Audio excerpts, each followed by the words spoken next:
আসসালামু আলাইকুম। সবাই কেমন আছেন, কী অবস্থা? তো আপনারা দেখতে পাচ্ছেন এখানে রাসায়নিক সার মিশ্রণ করা হয়েছে। এখানে ইউরিয়া আছে, টিএসপি আছে এবং পটাশ আছে। তো এখানে আমরা মূলত আমাদের কমলার যে প্রজেক্টটা, এর মধ্য দিয়ে আমরা সাথী ফসল হিসাবে বাঁধাকপি রোপণ করব। তো সে কারণে পুরো জমিতে সার দেওয়া হচ্ছে। সার দেওয়া হয়ে গেলে আমরা বেড কাটার কাজ ইনশাল্লাহ শুরু করব।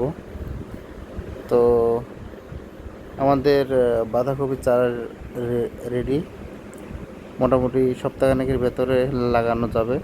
তো সে কারণে আমরা আজকে সার দিয়ে বেড কেটে কমপ্লিট করব।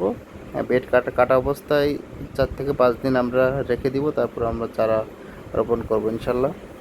তো যেহেতু ভিডিওটা 2-3 দিন আগের করা, আজকে আমরা চারা লাগিয়েছি, এটাও মানে এই ভিডিওটা আপনারা দেখতে পারবেন। আমরা বেড কাটতেছি হচ্ছে 6 ফিট বাই 6 ফিট, মানে 6 ফিট